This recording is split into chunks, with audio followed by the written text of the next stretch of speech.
Hi, everyone. Welcome back to Reading 15, where I read you a couple chapters of the book that we're reading. This is our novel study called Charlie and the Chocolate Factory by the author Roald Dahl. We're going to do 5, 6, 7, and 8 today. Now, as you recall, Charlie had figured out his grandparents knew a lot about Willy Wonka and the Chocolate Factory. And so his dad came home with a pamphlet or a flyer that said Wonka Factory to be opened at least to a lucky few. So that means it's only a few people are going to get, a few kids are going to be able to go in and look inside and take a tour of the factory.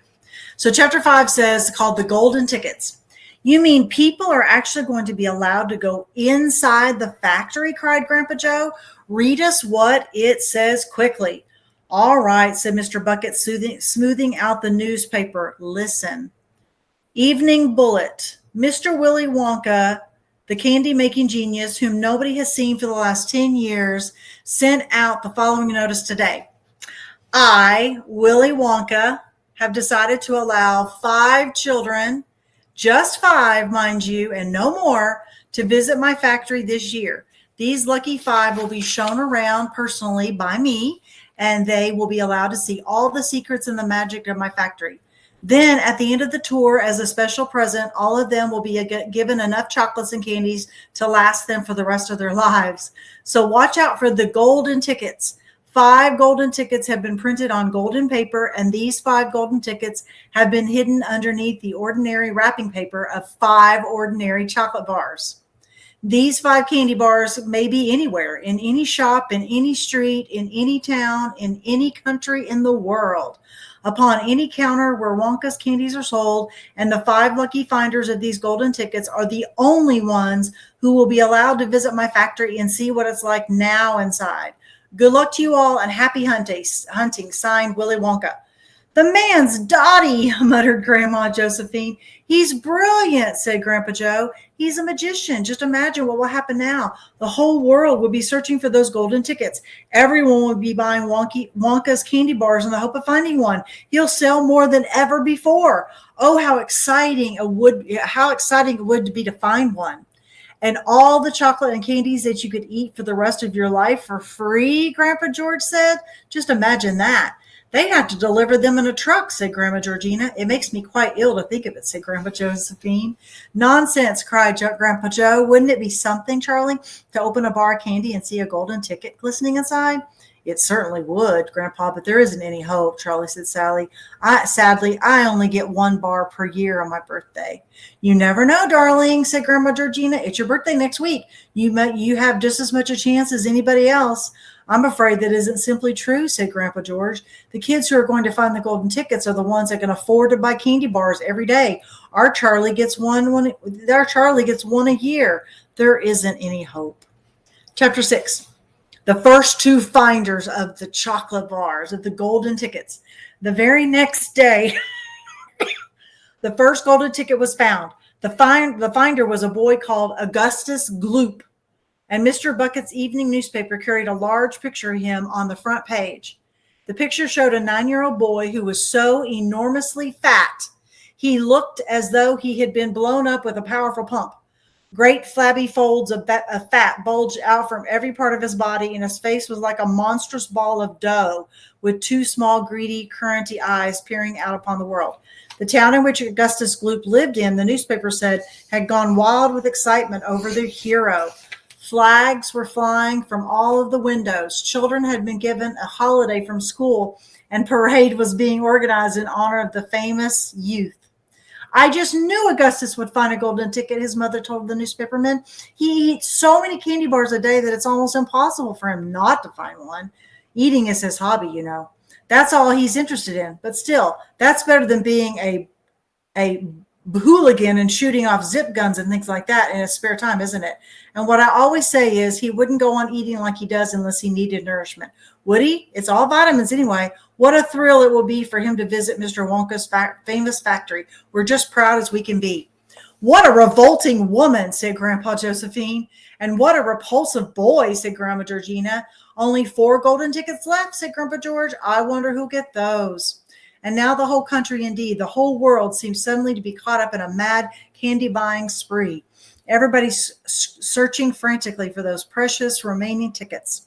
Fully grown women were seen going into sweet shops and buying 10 candy bars at a time, tearing open the wrappers. Gotta get my drink.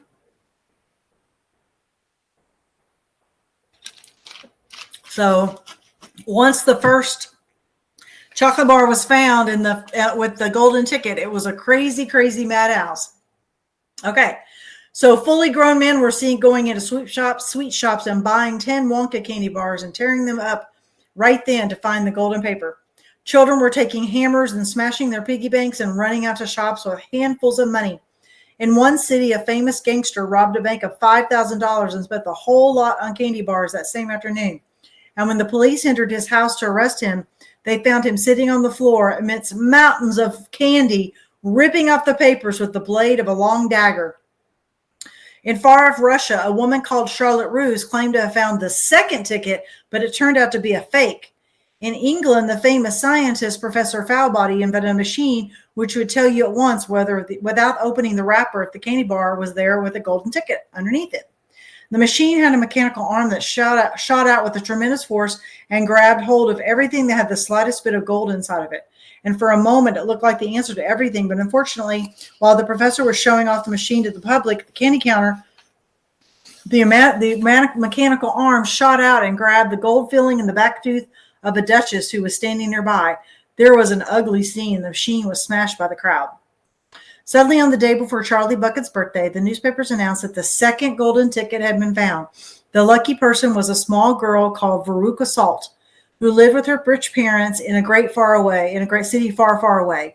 Once again, Mr. Bucket's evening newspaper carried a big picture of the finder. She was sitting between her beaming father and mother in the living room of their house, waving the golden ticket above her head and grinning from ear to ear.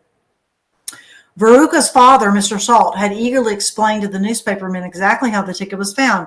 You see, fellas, as soon as my little girl told me that she simply had to have one of those golden tickets, I went out to the town and started buying up all the Wonka power candy bars I could lay my hands on. Thousands of them. I must have bought hundreds of thousands of them. Then I had them loaded in trucks and sent directly to my own factory. I'm in the peanut business, you see, and I've got about 100 women working for me over at my joint, shelling peanuts for roasting and salting. That's what they do all day long, these women. They sit there shelling peanuts. So I says to them, okay, girls, I said, well, from now on, you can stop shelling peanuts and start shelling the wrappers off these crazy candy bars. And they did. And every worker in the place yanking the paper off those bars of chocolate, full speed ahead for the morning till night. But 3 days went by and no luck. Oh, it was terrible. My little Veruca got more and more upset each day. And every time I went home, she would scream at me, where's my golden ticket? I want my golden ticket. And she would lie for hours on the floor, kicking and yelling in the most disturbing way. Well, sir, I just hated to see my little girl feeling unhappy like that. So I wanted to give her what she wanted. Then suddenly, on the evening of the 4th day, one of my women workers yelled, I've got it, a golden ticket. And I said, give it to me quick. And she did. And I rushed it home and gave it to my darling Veruca. And now she's all smiles and we have a happy home once again. That's even worse than the fat boy, said Grandma Josephine. She needs a real good spanking, said Grandma Georgina. I don't think the girl's father played it quite fair, Grandpa. Do you? Charlie said. He spoils her, Grandpa Joe said, and no good can ever come from spoiling a child like that. Charlie, mark my words. Come to bed, my darling, said Charlie's mother. Tomorrow's your birthday. Don't forget that, so I expect you'll be up early to open your present. A Wonka candy bar, cried Charlie. It is a Wonka bar, isn't it? Yes, my love, said Mother. Of course it is. Oh, wouldn't it be wonderful if I found the third golden ticket? Bring it in here when you get it, Grandpa Joe said. Then we can all watch you take off the wrapper. All right. Chapter 7, Charlie's birthday. Happy birthday, cried the 4 old grandparents as Charlie came into their room early the next morning. Charlie smiled nervously and sat down on the edge of the bed. He was holding his present, his only present, very carefully in his hands. Wonka's Wimple Scrumptious Marshmallow Fudge Delight, it said on the wrapper. The four old people, two of the either end of the bed, propped themselves up on their pillows and stared anxious eyes at the candy bar in Charlie's hands. Mr. and Mrs. Bucket came in and stood at the foot of the bed watching Charlie. The room became silent. Everybody was waiting now for Charlie to start opening the present. Charlie looked down at the candy bar. He ran his finger slowly back and forth along the length of it, stroking it lovingly, and then shiny paper wrapper made little sharp crack noises in the quiet room. Then Mrs. Bucket said gently, "You mustn't be too disappointed, my darling. If you don't find what you're looking for underneath that wrapper, you really can't expect to be as lucky as all that." "She's quite right," Mr. Bucket said. Charlie didn't say anything. "After all," Grandpa Josephine said, "in the whole wide world, there are only 3 tickets left to be found. The thing to remember," Grandpa Georgina said, "is that whatever happens, you still have the bar of candy. Wonka's Whipple Scrumptious Fudge Mellow Delight," said Grandpa George. "It's the best of them all. You'll just love it." "After all," Grandma said, "the whole wide world, there's only 3 tickets. Yes, we know. Just forget all about those golden tickets and enjoy the candy. Why don't you do that?" They all knew it was ridiculous to expect this one poor little candy bar to have a magic ticket inside it, and they were trying as gently and as kindly as they could to prepare Charlie for the disappointment. But there was one other thing that grown-ups also knew, and it was this, that however small the chance might be of striking lucky, the chance was there. The chance had to be there. This particular candy bar had as much chance as any other having a golden ticket. And that is why all the grandparents and parents in the room were actually just as tense and excited as Charlie was, although they were pretending to be very calm. "You better go ahead and open it up or you'll be late for school," Grandpa Joe said. "You might as well get it over with," Grandpa George said. "Open it, my dear," Grandpa Georgina said. "Please open it. You're making me jumpy." Very slowly, Charlie's fingers began to tear open one small corner of the wrapping paper. The old people in the bed all leaned forward, craning their scraggy necks.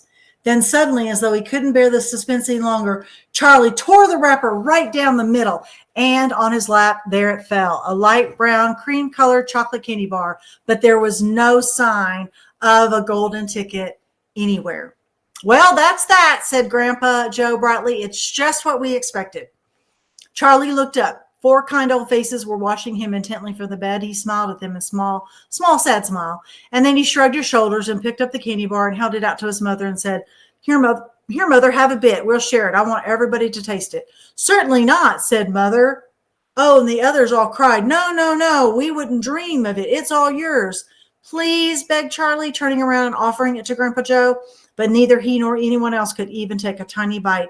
"It's time to go to school, my darling," said his mom, putting an arm around Charlie's little shoulders. "Come on, or you'll be late." All right, chapter 8 is titled 2 More Golden Tickets Found. All right, so they've already found 2. Charlie's candy bar did not have the golden ticket, and now there's 2 left. All right. Chapter 8. That evening, Mr. Bucket's newspaper announced the finding of not only the 3rd golden ticket, but the 4th as well. 2 golden tickets found today, screamed the headlines. Only 1 left. "All right," said Grandpa Joe, when the whole family was gathered in the old people's room after supper. "Let's hear who found them." "The 3rd ticket," said Mr. Bucket, holding the newspaper up close to his face because his eyes were bad and he couldn't afford glasses. "The 3rd ticket was found by Miss Violet Beauregard." There was a great excitement in the Beauregard household when the reporter arrived to interview the lucky lady. Cameras were clicking and flashbulbs were flashing and people were pushing and jostling and trying to get a bit closer to the famous girl. And the famous girl was standing on a chair in the living room waving the golden ticket madly at arm's length as though she were flagging a taxi. She was talking very fast and very loudly to everyone, but it was not easy to hear all that she said because she was chewing gum so ferociously on a piece of gum at the same time. "I'm a gum chewer normally," she shouted, "but when I heard about these ticket things in Mr. Wonka's, I laid off the gum and switched to candy bars in the hope of striking lucky. Now, of course, I'm right back on the gum. I just adore gum," she said. "I can't do it without it. I munch on it all day long, except for a few minutes at meal times when I take it out and stick it behind my ear for safekeeping." To tell the honest truth, I simply wouldn't feel comfortable if I didn't have the little wedge of gum to chew on every moment of the day. I really wouldn't. My mother says it's not ladylike and it looks ugly to see a girl's jaws going up and down like mine do all the time, but I don't agree. And who is she to criticize anyway? Because if you ask me, I'd say that her jaws are going up and down almost as much as mine are from yelling at me every minute of the day. Now, Violet, Mrs. Beauregard said from a far corner of the room. She was standing on the piano to avoid being trampled by the mob. All right, Mother, keep your hair on, Miss Beauregard shouted. And now, she went on, turning to the reporters, it may interest you to know that this piece of gum I'm chewing on at the moment, it's been working on there. I've been working on it for over 3 months solid, the same piece of gum. That's a record, that is. It's beaten the record held by my best friend, Miss Cornelia Princemetal, and she was mad. It's my most treasured possession now. This piece of gum is, at nights, I just stick it on the end of the bedpost. It's as good as ever in the mornings. A bit hard at first, baby, but it soon softens up after I've given it a few good chews. Before I start chewing for the world record, I used to change my piece of gum once a day. I used to do it in our elevator on the way home from school. Why the elevator? Because I like sticking the gooey piece that I just finished onto one of the elevator buttons. Then the next person who comes along and pressed the button got my old gum on the end of their finger. Ha ha! And what a racket they kicked up, some of them. You get the best results with women who have expensive gloves on. Oh, yes, I'm thrilled to be going to Mr. Wonka's factory. I understand that afterwards he's going to give me enough gum to last me for the rest of my whole life. Whoopee! Hooray! Beastly girl, said Grandma Josephine. Despicable, said Grandma Georgina. She'll come to a sticky end one day, chewing all that gum. You see if she doesn't. And who got the 4th ticket today, Daddy? Charlie asked. Now, let me see, said Mr. Bucket, peering at the newspaper again. Ah, yes, here we are. The 4th golden ticket, he said, was found by a boy called Mike TV. Another bad lot, I'll be bound, muttered Grandma Josephine. Don't interrupt, Grandma, said Mrs. Bucket. The TV household, said Mr. Bucket, going on with his reading, was crammed like all the others with excited visitors when our reporter arrived. But young Mike TV, the lucky winner, seemed extremely annoyed by the whole business. Can you fools see I'm watching television? He said angrily. I wish you wouldn't interrupt. The 9-year-old was seated before an enormous television set and his eyes glued to the screen, and he was watching a film in which one of the bunch of gangsters was shooting up another bunch of gangsters with machine guns. Mike TV himself had no less than 18 toy pistols of various sizes hanging from belts around his body, and every now and again he would leap into the air and fire some blank rounds. Quiet, he shouted when someone tried to ask him a question. Didn't I tell you not to interrupt? He said. This show's an absolute whiz-banger. It's terrific. I watch it every day. I watch all of them every day, even the crummy ones. When there's no shooting, I like the gangsters the best. They're terrific, those gangsters, especially when they're pumping each other, flashing the old stilettos, or giving each other 1, 2, 3 knuckle dusters. Oh boy, wouldn't I give to be doing that myself? It's the life, I tell you. It's terrific. That's quite enough, snapped Grandma Josephine. I can't bear to listen to it. Nor me, said Grandma Georgina. Do all children behave like this nowadays? Like these brats we've been hearing about? Of course not, said Mr. Bucket, smiling at the old lady of the bed. Some do, of course, and quite a lot of them do, but not all. And now there's only 1 ticket left, said Grandpa George. Quite so, sniffed Grandma Georgina, and just as sure as I'll be having cabbage soup for supper tomorrow, that ticket will go to some nasty little beast who doesn't deserve it. All right, so we've read chapters 5, 6, 7, and 8, and we will continue next time with chapters 9, 10, and 11, 12. Remember, this is the book we're reading. You do not have to get the book. You're just listening and getting comfortable when you see Reading 15 on your OLS. Hope you enjoyed it, and we'll see you the next time. Thank you. Bye.